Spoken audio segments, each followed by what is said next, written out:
Bonjour à tous et bienvenue dans ce second tutoriel qui fait suite à la création de couche Shape, où là aujourd'hui du coup on va voir comment modifier les tables attributaires et les utiliser. Parce que vous allez voir, on peut créer notamment des étiquettes par le biais de ces fameuses tables attributaires qu'on va traiter tout de suite.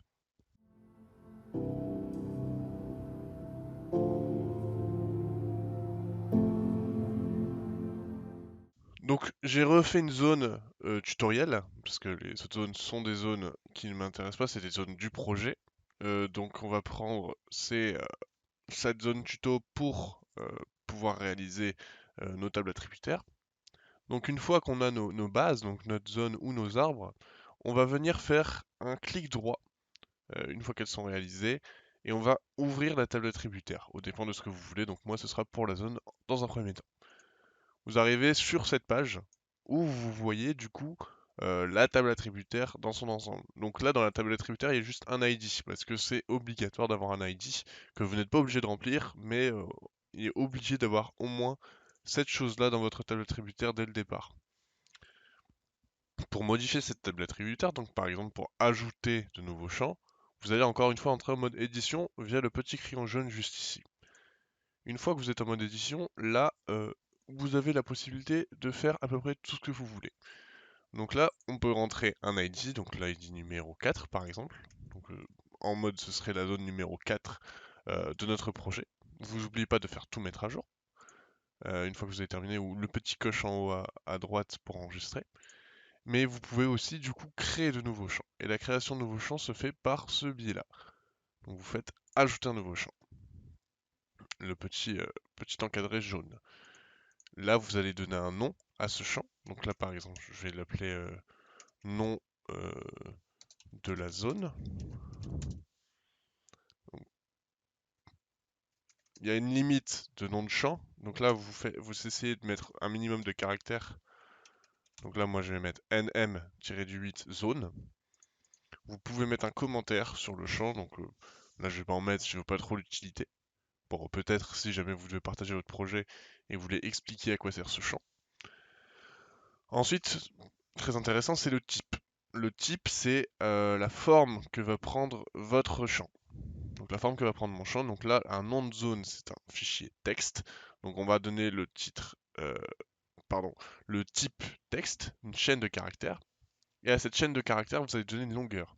Donc là, vous allez vous fixer sur la longueur maximale que peut adopter un nom de zone. Donc on va dire qu'un nom de zone, ça peut aller jusqu'à 50 lettres. Attention, les espaces sont compris dans la longueur du champ. Donc n'oubliez pas cette caractéristique-là de la longueur de champ. Donc là, on fait OK.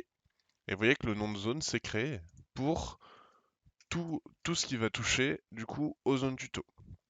Donc là, la première zone tuto qu'on a faite, vous voyez que c'est l'ID 4 et son nom de zone, on va lui donner un nom de zone. Par exemple, on va l'appeler euh, champ côté champ, je ne sais pas moi, champ fleuri, voilà, par exemple. C'est un exemple, hein, un champ fleuri. Voilà, vous n'oubliez pas d'enregistrer encore une fois. Et cette fois-ci, si vous voulez par exemple enlever l'ID et juste avoir le nom de zone, vous pouvez créer des champs comme il vous plaît, hein, vous pouvez en faire vraiment énormément. Là maintenant, si vous voulez supprimer un champ, vous avez le petit coche à droite de là où on a ajouté un champ, donc supprimer le champ. Vous cliquez dessus, vous cliquez sur le champ que vous voulez supprimer, et vous faites OK. Et voilà, on n'a plus que le nom de champ, et on a le champ fleuri du coup qui se distingue à droite. Donc là, on va faire autre chose qui va être intéressant, donc on n'oublie pas de sauvegarder. On va créer une seconde zone tuto. Donc pour ce faire, on n'oublie pas ce qu'on a appris avec les couches mode édition, on crée la zone, etc. Ça, je reviens pas dessus. Et on va créer une nouvelle zone qu'on va mettre juste ici.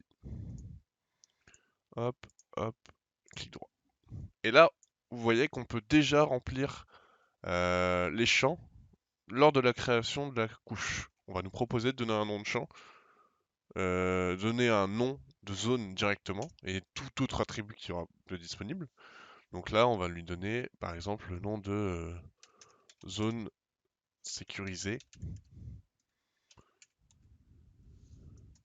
Voilà, donc elle est créée. Ensuite, on va pouvoir voir du coup si on retourne dans notre table attributaire en faisant clic droit, ouvrir la table attributaire, on voit les deux zones, donc la zone sécurisée et le champ fleuri qui sont là disponibles. Voilà, bon, on va désélectionner tout ça. Voilà, hop. Donc là on a nos deux zones. Et on peut faire pareil bien évidemment avec les arbres, donc encore une fois, ouvrir la table attributaire, je ne vais pas le répéter plusieurs fois, mais vous avez compris. Ensuite, on a fait ça. Donc une table attributaire, vous voyez, on peut en créer multiples. Donc je vais vous montrer tous les autres types de caractères qu'on peut avoir. Donc par exemple, si je veux créer un nouveau champ, ici, vous voyez que je peux faire un entier. Donc un entier 64-32 bits. Vous faites pas attention. Prenez le 32 bits, c'est toujours mieux. Encore une fois, n'oubliez pas de mettre une longueur adéquate. Et les nombres décimales, là, c'est quand vous voulez mettre des nombres à virgule. Et une date, enfin voilà. Vous savez ce que c'est qu'une date. Il n'y a pas de souci avec ça. Donc ça, c'est la création de zones et la création de table attributaire des zones. Pour les arbres, c'est à peu près la même chose, pardon. Maintenant, ce qu'on peut faire aussi avec les tables attributaires, c'est les étiquettes. Les étiquettes, ça va être intéressant. Donc là, je vous invite à faire clic droit propriété sur zone tuto. À savoir que l'onglet propriété aussi, petit bonus, c'est que c'est un onglet qui vous permet d'accéder à peu près tout ce qu'on peut faire, voire tout ce qu'on peut faire avec une couche. Vous avez les infos de la couche, les propriétés, le style, l'étiquette. Et l'étiquette, ça, c'est ce qui va nous intéresser.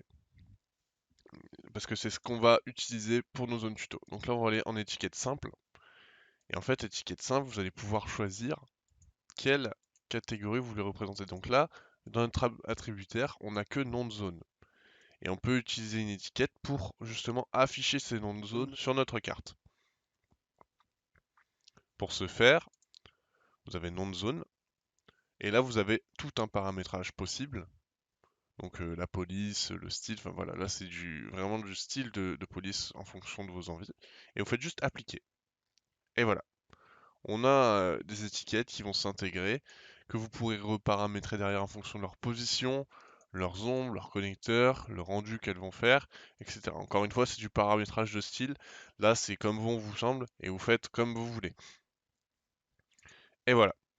Vous pouvez faire la même chose du coup pour les arbres. Par exemple, si avec un arbre, on va faire un autre exemple, vous ouvrez la table d'attributs, vous donnez un ID à chaque arbre. Donc là, par exemple, je vais donner l'ID 1 à celui-ci, 2 à celui-ci, 3 à celui-ci, 4 à celui-ci, 5 à celui-ci, etc. Vous enregistrez.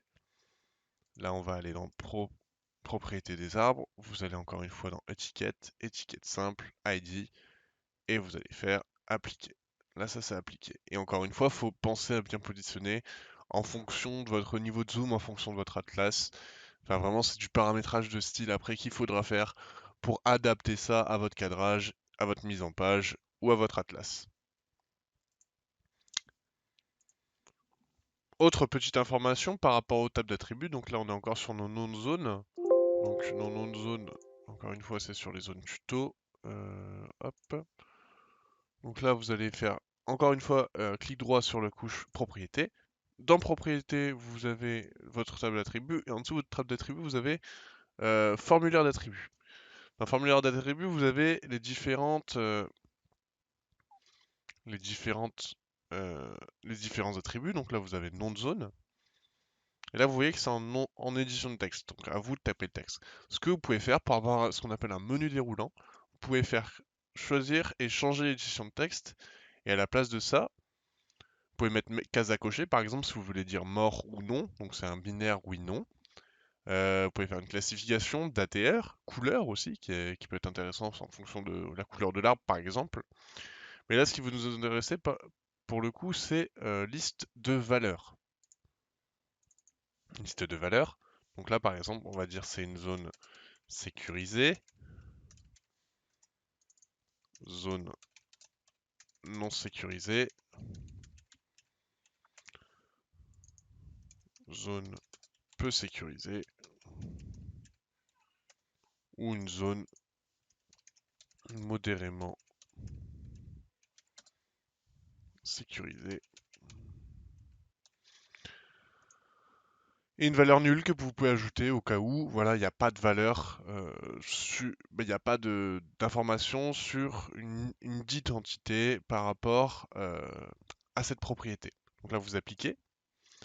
Et une fois que vous avez fait ça, vous allez voir que maintenant, quand je vais créer une zone, donc là je vais en faire une vite fait, hop, vous avez le menu déroulant où vous pouvez du coup choisir la zone qui correspond euh, à la propriété de la couche. Donc là, par exemple, on va faire une zone peu sécurisée. Et du coup, ça s'écrit vu que l'étiquette qu'on avait choisie, c'était l'étiquette de nom de zone. Voilà. Ce second tutoriel touche à sa fin. Maintenant, je vais vous inviter à aller vers le troisième tutoriel qui, lui, correspond à une demande de requête SQL et à des sélections, qui est quelque chose d'un peu plus poussé, quelque chose de à minima mathématique, mais qui, vous verrez, est très facile d'utilisation.